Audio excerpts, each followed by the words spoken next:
Welcome. Yes, come in. Good morning, sir. Good morning. Take your seat. Thank you. Give a brief introduction about yourself. So I'm Chandrajyoti Singh. Considering my parents were in the Indian Army, I traveled to a number of cities and spent my childhood in Lucknow, New Delhi, Jalandhar and Chandigarh being some of them. I eventually came to Delhi to pursue my graduation in history from St. Stephen's College. I graduated in 2018 and thereafter I've been preparing for civil services. So this is your first attempt at civil services. Yes. Chandrajyoti, you have studied history. Why there are so many interpretations of history? Facts remain the same, events remain the same, but interpretation changes. So the historians who are studying these facts and collating them with archaeological evidence have different ideologies, and they understand what they have read about the facts and the archaeological evidence that is presented to them in different ways. So accordingly, they write in their own way. So that is why we have different interpretations of history. Is it proper to have different interpretations in history? So one event can be interpreted by different people in different manners. But if we focus on the facts, then the facts remain the same. So we should focus on the facts. Which school of historiography has impressed you? So for me, the Nationalist School of Historiography, I really like that school of historiography. And also, sir, the Marxist School of Historiography to a certain extent. So, but they're two differently... Yes, sir, but if you put them together, it provides the whole picture, which is why I like to read the two of them together. So, you have interest in nationalistic interpretation of history. So, which part of history or which incident of history has really impressed you? So, from Indian history? From Indian history, yeah. So there are a lot of events in Indian history, especially if we consider our freedom struggle for independence.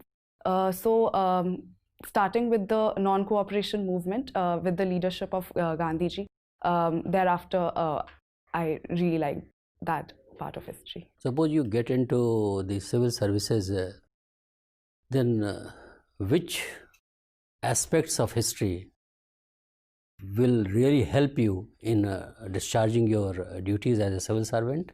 So I think studying history is extremely important for an administrator, because if you do not learn from the mistakes of the past, you're condemned to repeat them. So I think I will learn from whatever has happened in our past and try to learn from those mistakes and not repeat them as an administrator. In that sense, history would help me. It is generally said history repeats itself. What does it mean? So what scholars basically mean when they say history repeats itself is that there is a sense of a repetition. The social events, the economic events or the political events might be the same once again.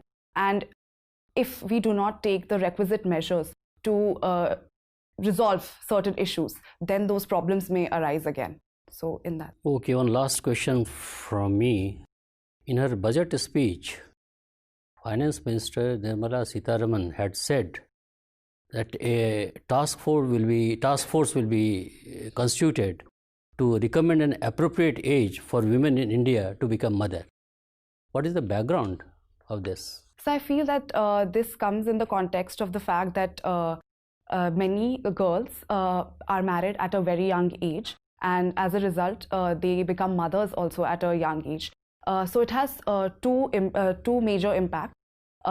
Firstly, for the woman herself, she is not mentally ready, or she may not even be physically ready to have a child. So that impacts her capabilities as a mother, as a member of the society itself.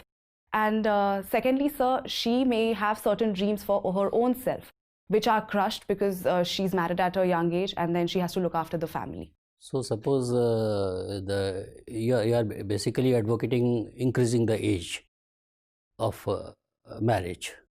This is what I could understand from you. So today the age is 18 years for female. So what should be the age for marriage and why? So I think I wouldn't say that I would specifically recommend an increase in the age for marriage. But 18 years, I think, is the time when someone is mentally mature, physically mature. we should, rather than just increasing the age, ensure that it is implemented properly, that women are not being married at a younger age than 18. But there is a context behind it. I think if you have observed it closely, you would have found out that the Supreme Court of India had passed a judgment on this, and the issue was the marital rape. In that context, this issue was referred to the government. Yes, sir. So don't you think that raising the age of marriage will help the country in many ways? Apart from one, you said that aspirations of female, they are not fulfilled if they are married at a younger age. Apart from that, what other benefits, if the age is increased, will come to the country? So I feel if the age is increased for marriage, if it has to be done, then I feel that women will be able to be better mothers to their children.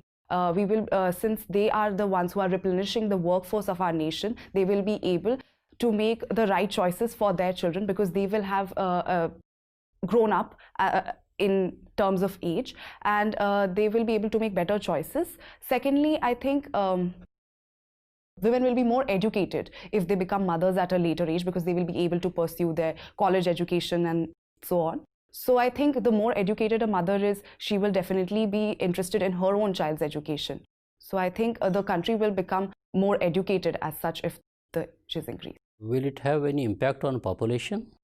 Yes, sir. I think it will have an impact on population, because when a woman is educated and she gets married at a later age, she plans for her family. So if she only raises the number of children she is comfortable with, and she may even be able to restrain certain pressure from family she's married into, because she can make them understand the consequences of raising one child, or maybe if she wants to raise 2 children. So I think she will be able to have greater say in her life. Okay, thank you. Chandrajyoti, it has almost become a ritual to observe International Women's Day on 8th of March, and in my opinion, it has not brought any result. What is your take? So I think the history of International Women's Day, which is celebrated on March 8, comes from Russia, wherein women took out a march in the early 19th century, asking for rights, especially of workers' rights and women workers' rights. So I think it is celebrated on March 8th because of that. Yeah.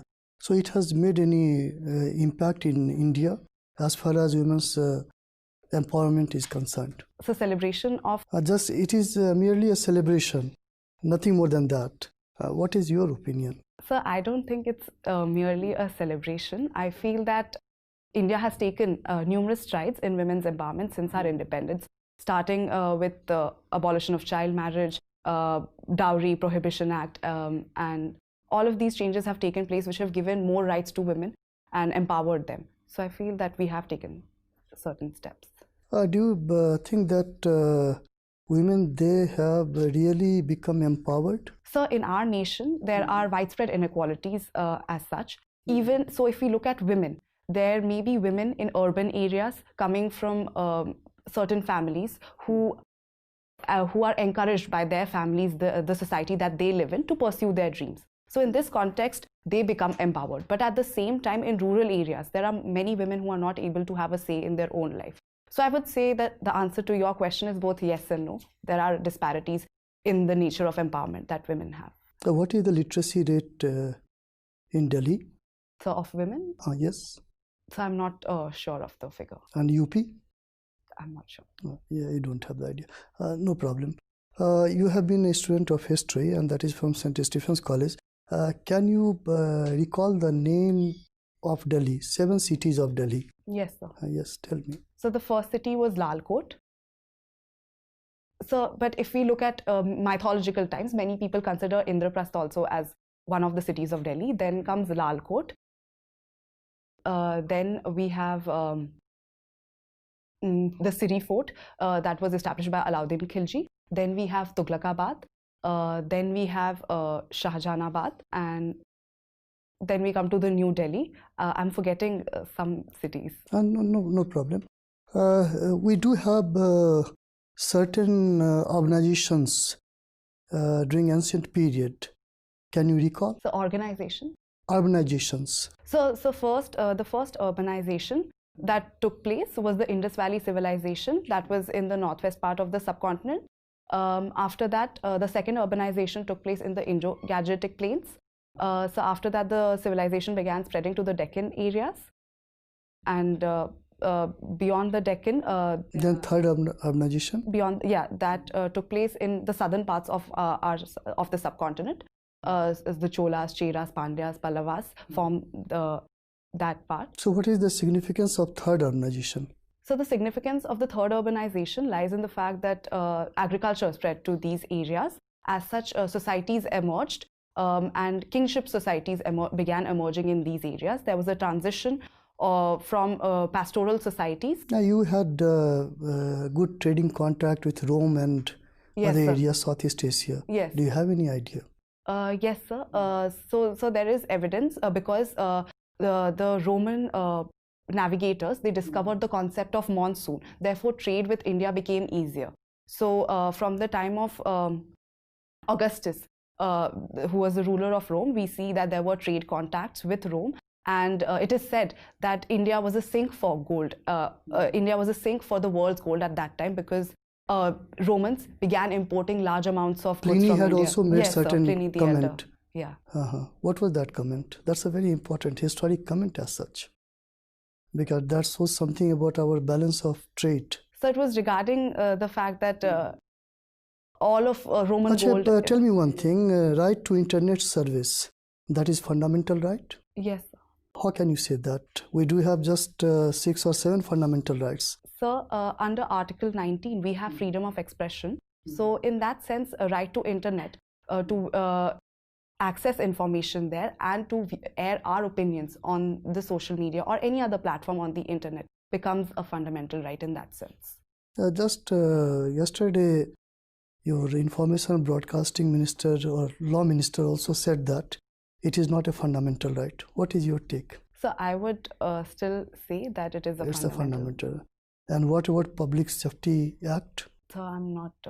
You have not heard about Public Safety Act in context of Jammu and Kashmir? So I do not have the details regarding that. There is no Jyoti in Chandra of its own. Why your parents named you Chandrajyoti? So it was my grandmother's name, so my father decided to name me after her, to honor her. Okay, so should I assume that you'll not only be reflecting the Jyoti of your parents and grandparents, you'll have some Jyoti of your own?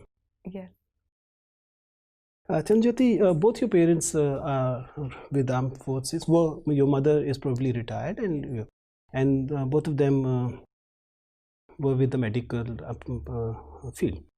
Tell me, do you believe that there exists a glass ceiling effect when it comes to women in high positions? And do you believe that it exists even in armed forces? So I will agree that there is a glass ceiling that exists for women, especially if they have to rise up to higher positions of authority. So in the armed forces, earlier, before the 1992, women were only given commission for the medical fields. After that, in 1992, women were given short service commission for 15 years.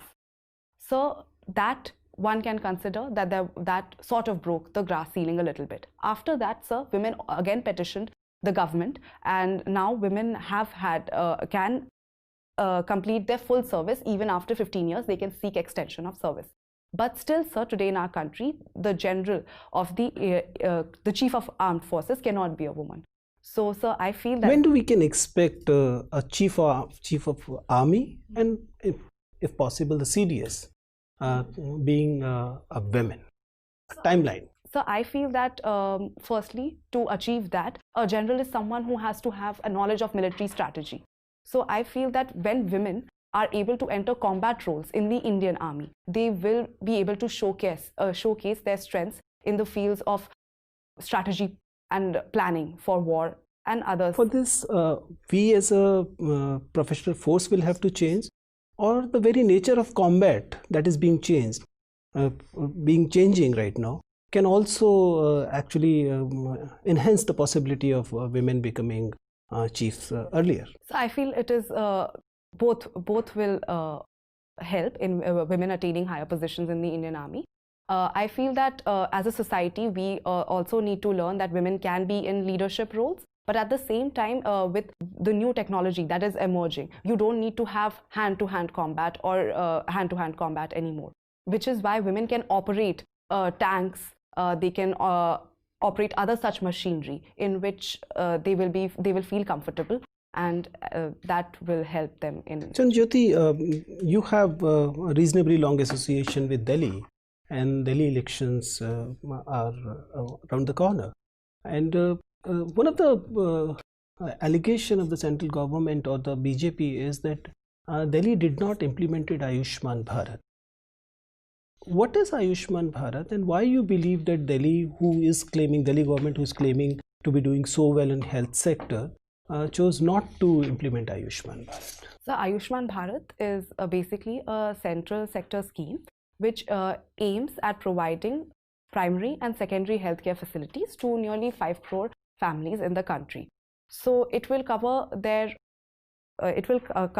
out-of-pocket expenditure that people used to have on medical services, and it would allow them to spend their income on other fields because their medical expenses are now being taken care of.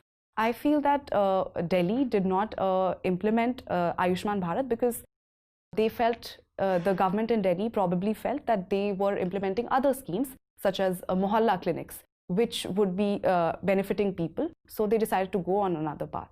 So do you believe that the primary, secondary, tertiary care being given by Delhi government is good enough, equal or better than the Ayushman Bharat promises?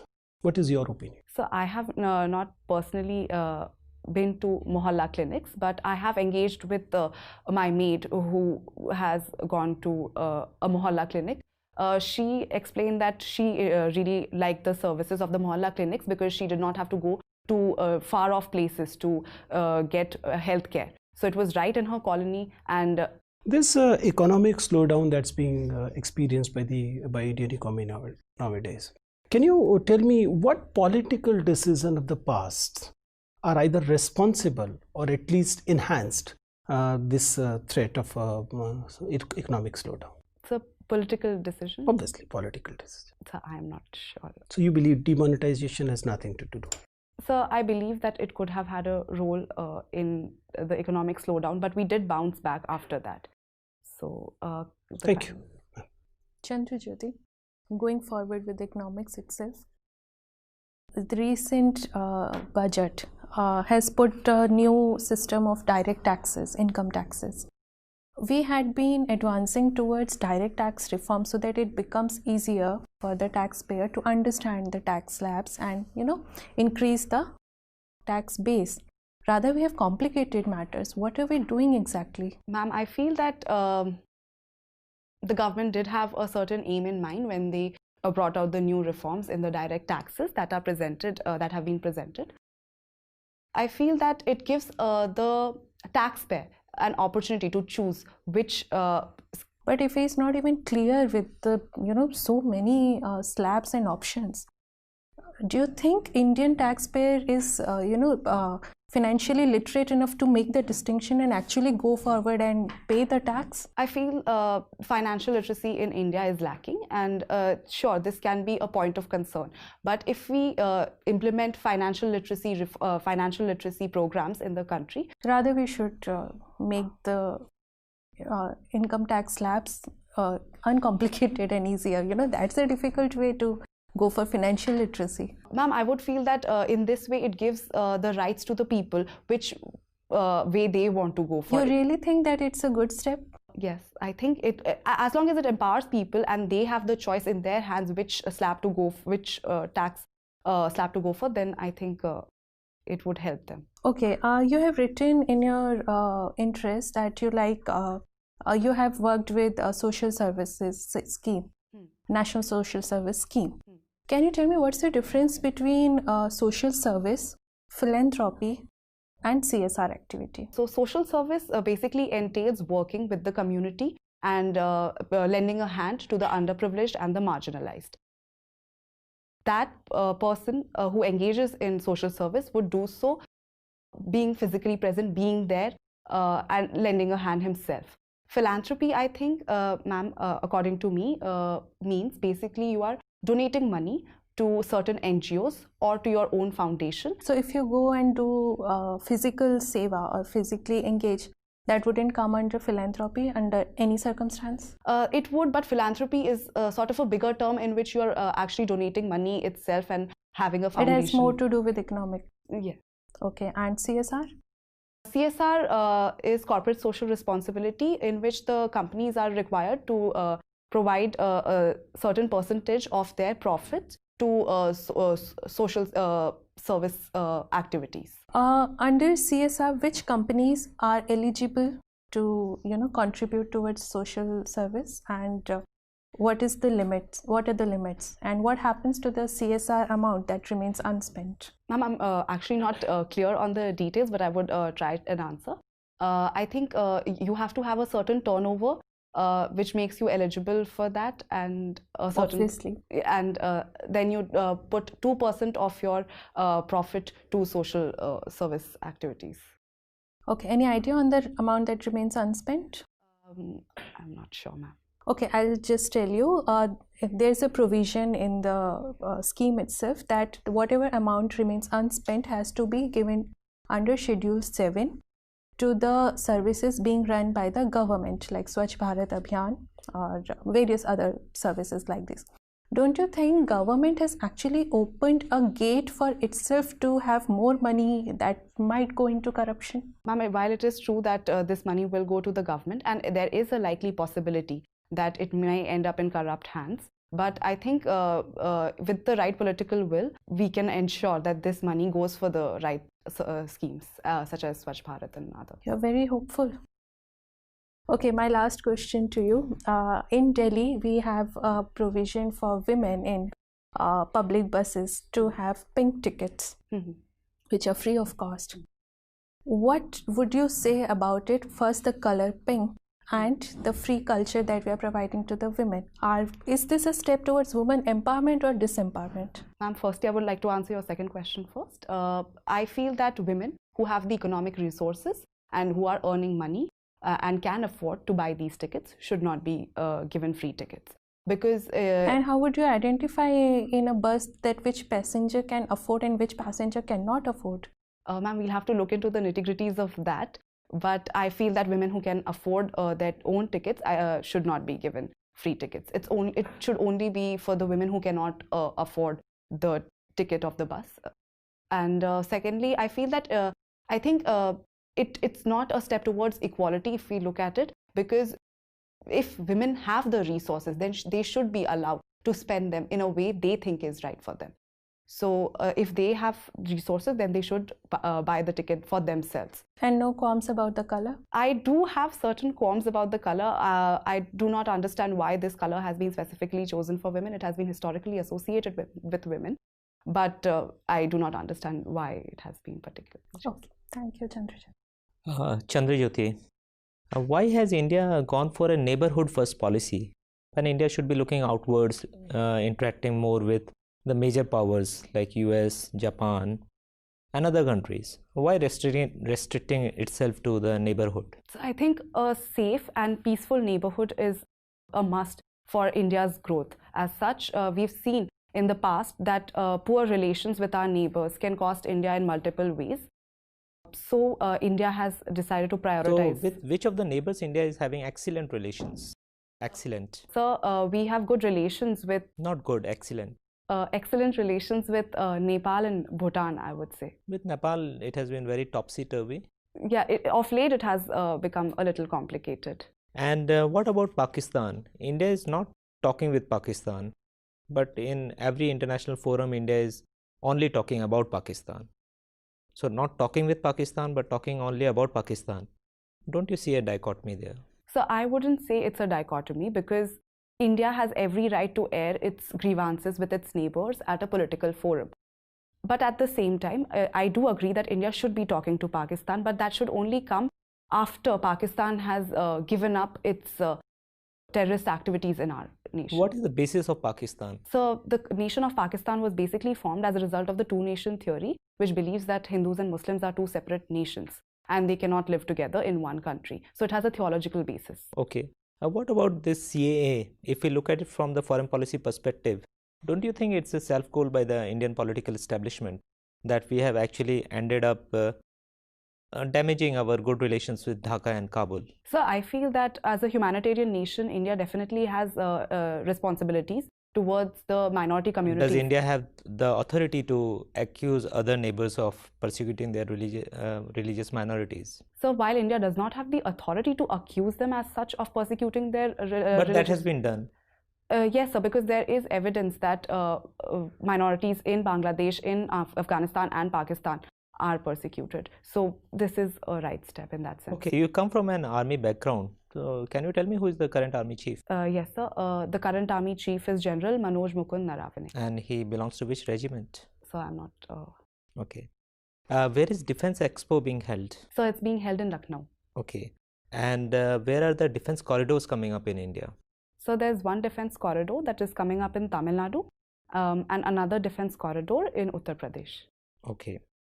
And what do you think about the politicization of army or armed forces, where in recent times we have seen the senior officers of Indian Army making comments which were loaded with political overtones? So I believe that the army should be an apolitical institution, and army chiefs and people in the army, serving in the army, should not make political comments.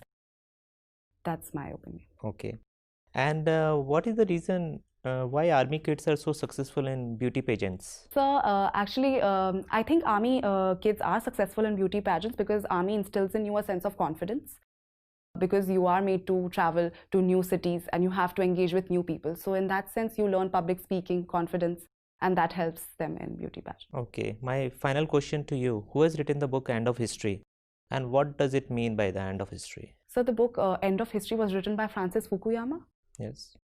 So by the end of history, I think he refers to the disintegration of USSR and the fall of communism and the rise of a capitalist society which is based on the ideals of democracy. So history as we know, has it ended? No, sir, I would not say that. I feel that there are history as we know has not ended, because I feel that there are elements of socialism and communism still existing in our world today, Okay. in China and other countries.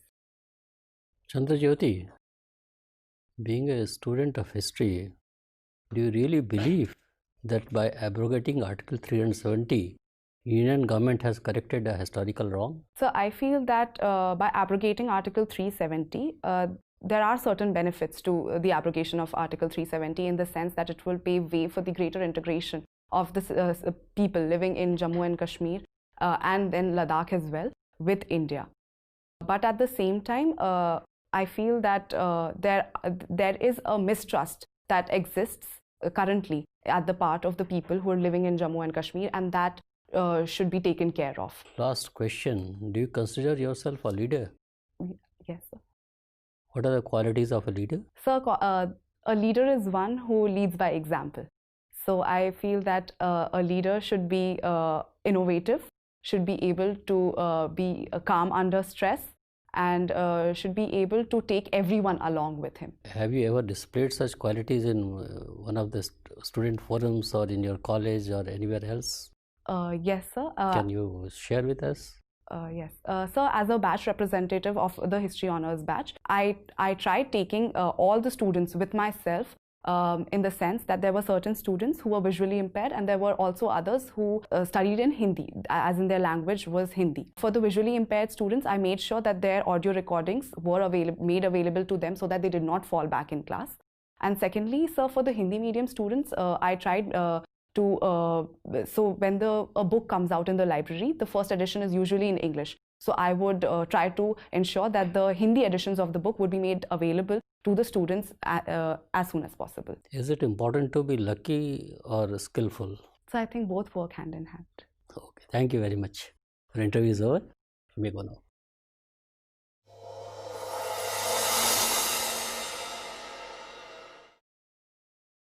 So nice it. Yes.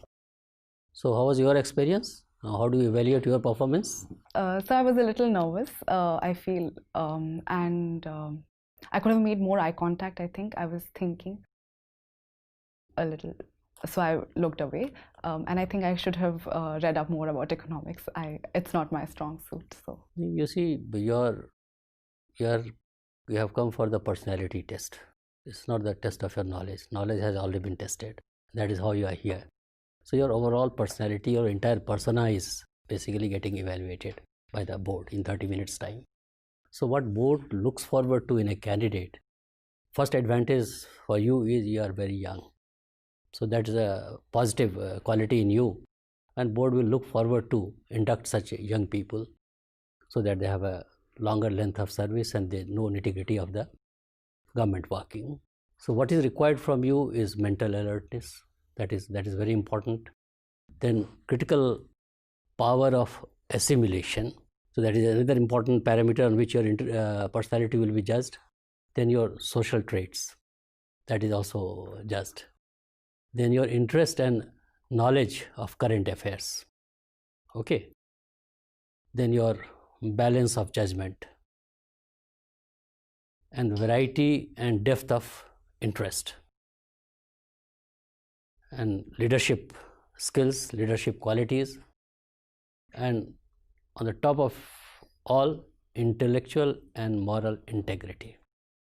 These are very important parameters based on which your total interview will be assessed.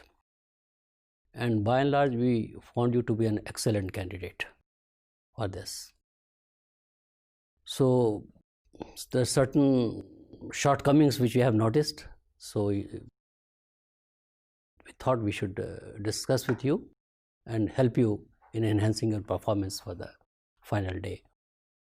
When you came here for the first time, so after coming, you didn't seek proper permission to sit. okay. So you should stand there, seek a proper permission, and then sit. There should not be any hurry to occupy the chair. Okay, that is number one. Number two, cross leg. That you must avoid. Number three, your neck movement. There was a bit too much of neck movement that you should consciously try to restrain. Eye contact has to be proper.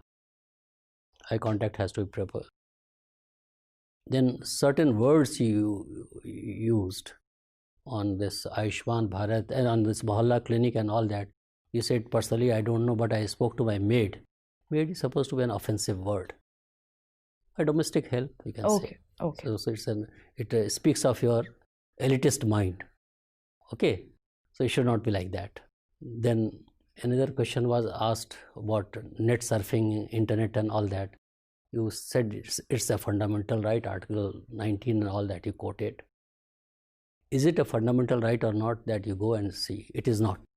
So before taking a stand, you should be knowing the facts and you should be clever enough to say, in my opinion, without quoting Article 19 or Article 14 and appearing knowledgeable, you should, in such situations where you find that there could be two arguments, that, sir, in my opinion, I think it should be treated as a fundamental right. Then it becomes your opinion, which may not be legal, which not be constitutional, but your opinion is your opinion.